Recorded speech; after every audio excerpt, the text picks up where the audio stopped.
send them out naked and ashamed. No, he sacrifices an animal and covers over their shameful nakedness, teaching them that sin comes at a cost. It's a high cost, that something innocent had to die.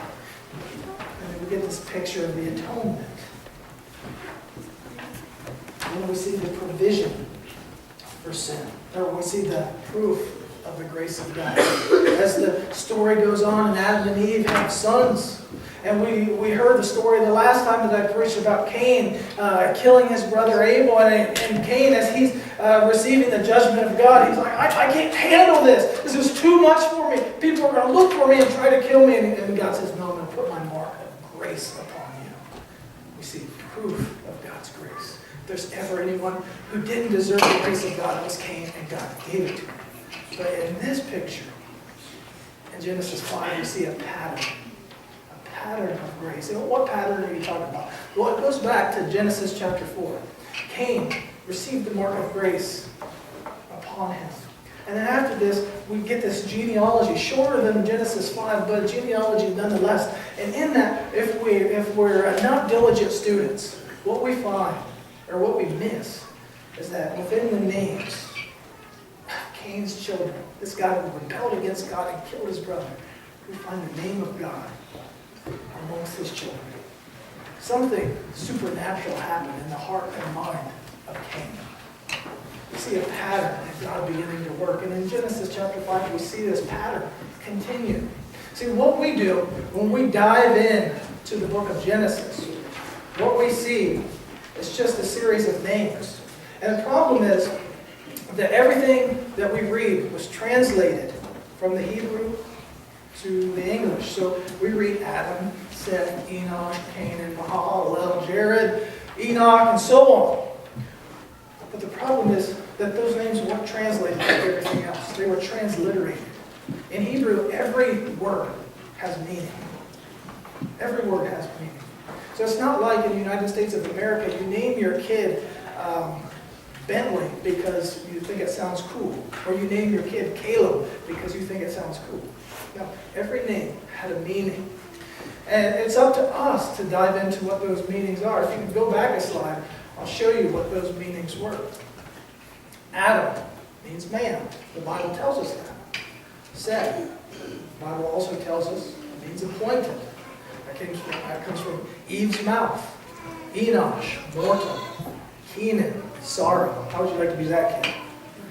I would like to introduce you to my son, Sorrow. You don't want him on your team. Mahalalel, a very difficult name. It means the blessed God. Jared means, or Yared means, shall come down. Enoch means teaching. Methuselah means his death shall bring. Not a friend that you want to have on Facebook.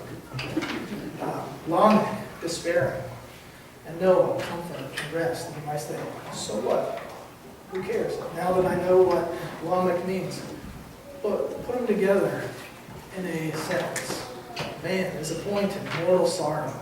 But the blessed God shall come down, teaching. His death shall bring the despairing comfort and rest. Is that not the gospel that is supernatural? So supernatural that it can break, change, and transform a wicked heart like mine that beats into something that beats and chases after the God of the universe. We have the gospel hidden in plain sight. And if it was in any other order, it couldn't work. But what we see here is a beautiful picture of the gospel. But more than that, we see the supernatural nature of our God, declaring from eternity past the hope that you and I have in Genesis chapter 5. Now I ask you this question. Are you able to clearly see the things that are most important to God today? And I ask that because Proverbs chapter 25, verse 2 says this. It says that it is the glory of God to conceal a thing, but the privilege of kings to make it known. God takes joy in hiding these little treasures in His Word. But He gives us this tremendous blessing that if we will chase after Him, as the Scripture says, with all our heart, all our soul, and all our mind, we get to take part in this. I would ask you again, are you able to see clearly the things that are most important to God? As I said, we see 6 different ways so far in the book of Genesis that the gospel is central. And if you can see clearly, then the gospel ought to be central in your life. My question is it? Because God is saying something to us in a supernatural way. But He goes on. He doesn't just highlight the gospel and make us say, ooh and ah. No. He gives us this tremendous gift.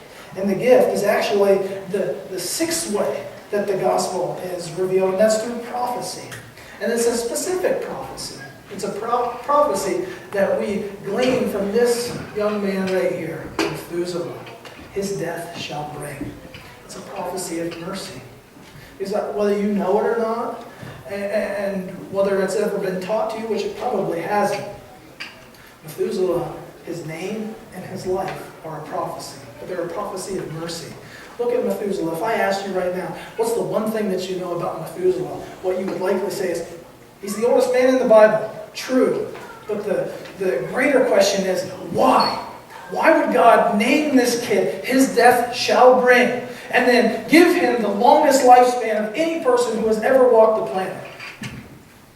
The one answer is mercy. Because when Methuselah died, the year Methuselah died, the flood came.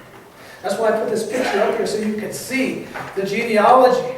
You can see where these people lived. And there is a line right here that you can't really see. This line indicates the flood. So we see this, the gospel proclaimed through this prophecy, through this life, and through the name of this young man named Methuselah, who lived all of these years. And God is saying to us, He's saying to a world that has abandoned Him, saying, I'm showing you mercy. I want you to come near. But more than a prophecy about mercy, what He gave Methuselah was a mission. He gave him 969 years to declare the love of God to the people of the world who had turned their back on Him. This was a guy who was engaged. This was a guy who knew that his life meant something.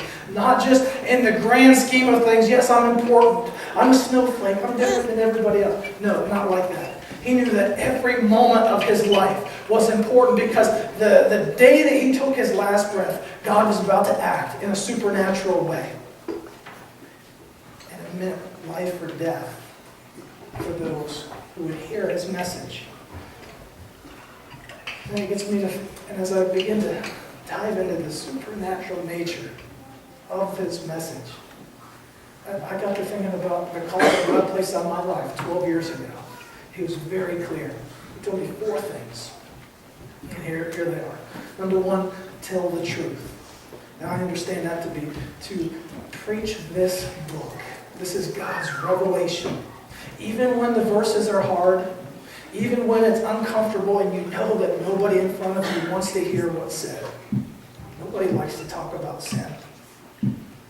Nobody likes to hear somebody else talk about sin because it just makes us uncomfortable. And if we're engaged in that, man,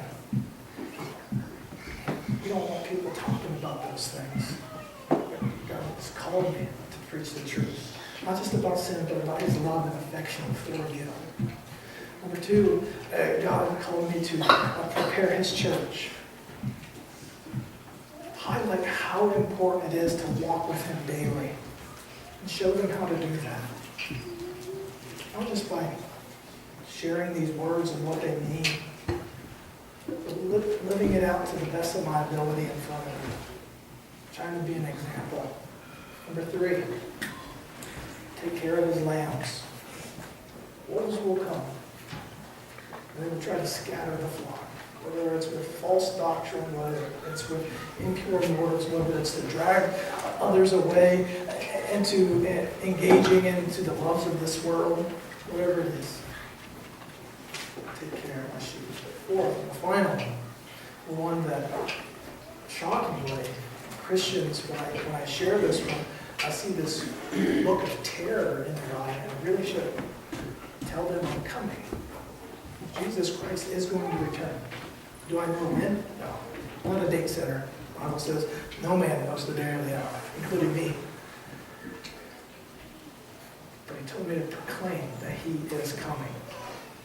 It's exactly what he did with Methuselah. God's about to act in a supernatural way.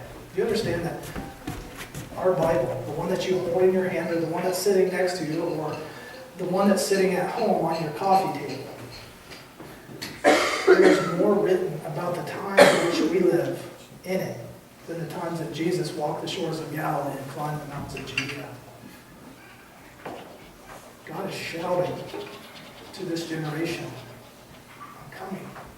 And my question to you is, are you ready for that? This is a supernatural call that God has for his church. And that ministry that he has given us is a ministry of reconciliation. We see this in 2 Corinthians chapter 5, verse 11 through 21. For the sake of brevity, I'm just going to highlight it. He says, because we know Jesus, because we know him, not have heard a story about him, not because we've been to Sunday school, because we know him personally and what he has done inside the darkness of our own hearts and the transformation that has taken place. We proclaim Christ because we can do nothing else. And he has given us a ministry. He has given you, not your pastor, you individually, the ministry of reconciliation so that men might come to understand that God has this great love for them, demonstrated in the fact that he came, he lived, and died for you, for your friend, for your neighbor. And Paul goes on in the passage and he says, it's almost as if God has chosen to make his pursuit of men through us. You think about the complexity and the enormity of that. God has chosen you to make his call to the nations, to your friend, to your neighbor. And my question to you in that, what are the priorities of your life today? If the gospel is central, isn't fulfilling that mission that he's given, that mission of mercy and reconciliation, isn't that the priority? Whether you're a farmer, whether you're a teacher, whether you're a banker, whether you're an accountant, whether you're a pastor, whether you're a stay-at-home mom, our priority is to make disciples. Share with them the supernatural nature of the God and the gospel that we have been entrusted. Because he is coming. He may come for them or for you tonight in death. Or he may come for us all tomorrow. But time is critical. And finally, we get this condition to go. And what we see in this call to go, we see missional living is a faith response to a supernatural God. And you might say, Mike, how do you get there from the genealogy? Well, I want you to back up just a bit. Back up from Methuselah to his dad Enoch. We all know Enoch, right? It says that Enoch lived 65 years. He had a son, Methuselah, and then he walked with God for 300 years. Now, I don't pretend to know what all that means, but all I know is it's awesome. He walked with God. Can you imagine on the day that you die, that as people stand and eulogize you, that's what they say. He walked with God. I wish, I hope. That's what people say. But he walked with God. But the question that was resounding in my mind is, why does the text tell us that? I think there's two reasons. Why does the text tell us that he walked with God? Number one, it wants us to know that he had tremendous love for God. What God had done for Enoch was so transformative that he could do nothing less than walk close to God. It wasn't as if he woke up every day and said, oh, I gotta read my Bible.